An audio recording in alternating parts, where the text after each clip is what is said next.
What's going on, MicroScaleGaragers? As the parts fill up on the trailer, we're starting to get some design ideas for the K20 build. This is still the V1 version, or the V2 version of body. V1 was, remember, it was a lot thinner. But that one can fit on the, you build that one off the AL3 to AL2 chassis. This one is going to be the fully custom chassis. Here's our version 2 of our MicroScaleGarage chassis.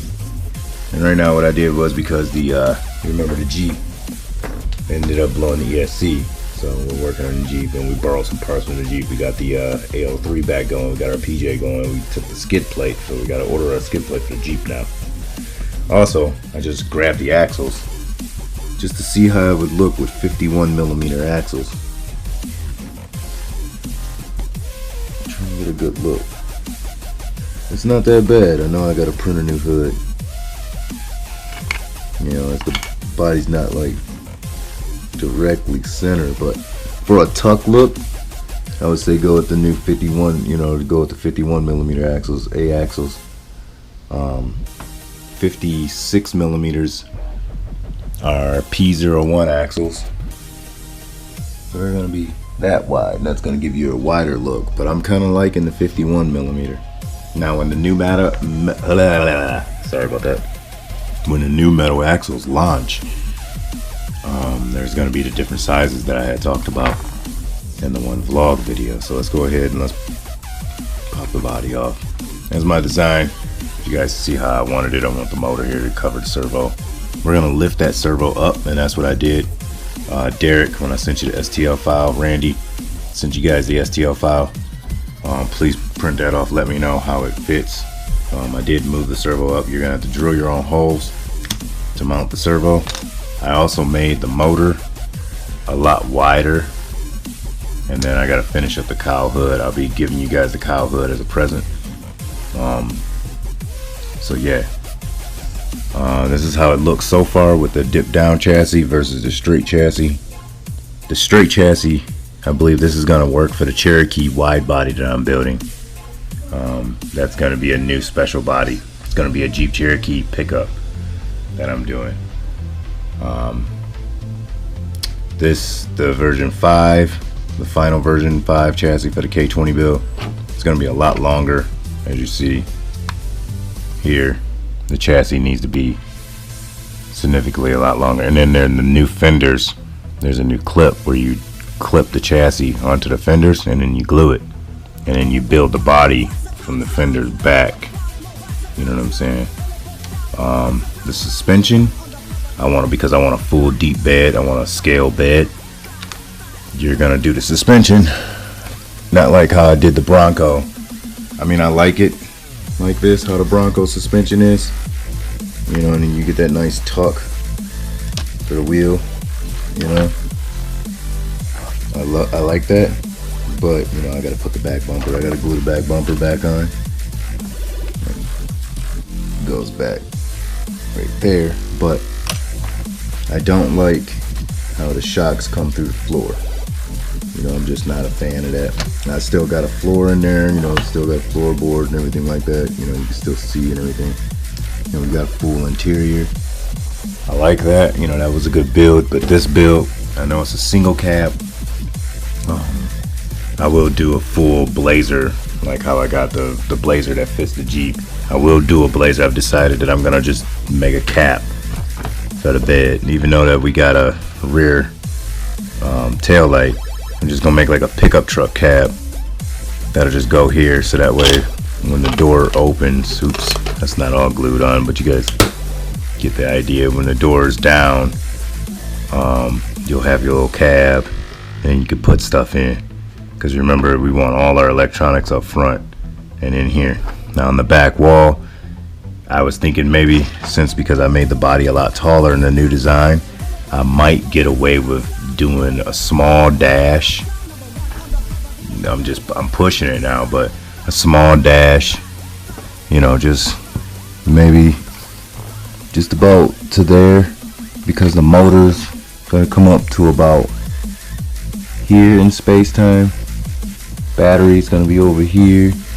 You know, your electronics, D4L, or that's what I modeled off of, was a D4L, enough room for the D4L to fit.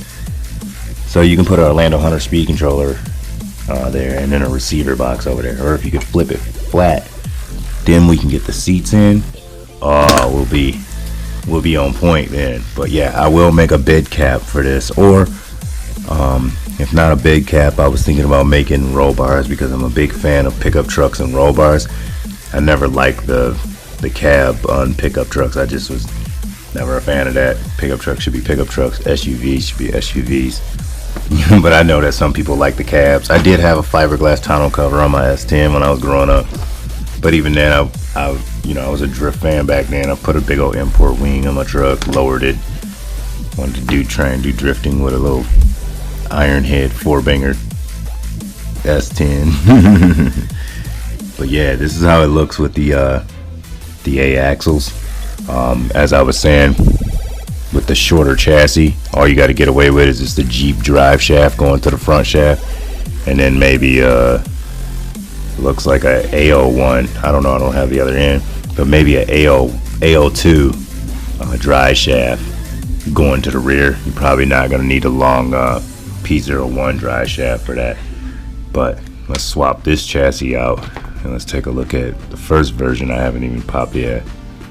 And this one fits better with the skid plate because it's the right size. You see it wants to drop right in there, but the longer chassis, let's see here. Let's set you guys here. I should have glued it, but just to get an idea. And it still will look good. It would still look good with these with the A axles, with the 51mm axles. I mean, it'd give it a tuck look. And see, that's what I mean by the longer chassis. It fitted better. So that's what I had to do in version 5. I had to make this chassis longer, and then I changed the shock tower hoops. They actually look like shock tower hoops, but they're really tall. They go up and they're like bam, and then they go down.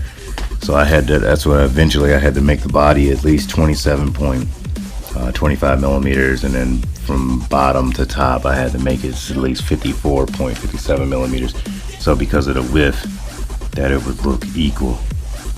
Alright, now shocks, and I know we talked about axles and stuff.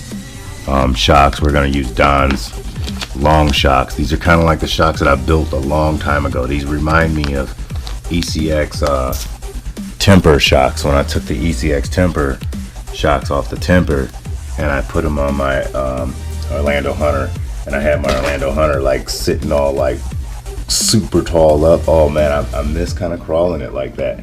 And also when you do that, you would move that front shock more vertical up, give you more up travel. I believe that shock, if you move it back, you can get more up travel, more tallerness, but with the longer shocks it was just easier. So I think for the K20 build we're gonna run the longer shocks. I still want to get the 66 millimeter because now I see, you know, the 51 millimeter axles that we got from Don, how much wider the P01 axles are. You know what I'm saying? Like yeah, we can do this. 51 millimeters, 56 millimeters. You know, and I believe the new axles that's on tiny4x4.com, I haven't ordered a set of, I don't know if it's going to be all this housing, but in the pictures they look just like A series axles. So I'm wondering if it's a new mold for the P01 axle, so this way the pumpkin's not all chunky, and if so, I really want some for some builds. But the new metal axles, I can't stress that enough. The new metal axles, once I remember the code in my head, I'll be saying that code a lot because they come black or silver, and I really want the black ones with the red pumpkin. I really think that would look sick, like some Boom Racing or some Asia Tees axles that you put like on your Tim scale, you know. Oh no, we're gonna drop our shipment. We gotta get ready to take those to the paint booth so we can get ready to paint rims. And the Blazer build, I gotta print another Blazer body.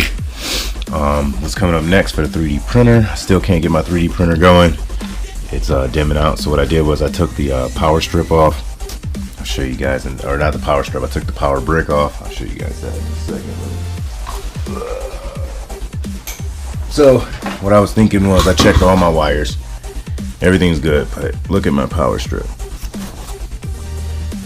It's like dirty. It's super dirty. So I think that's a fire hazard. So I'm gonna order a new one. Came with this printer. It came with a 110 220 switchable.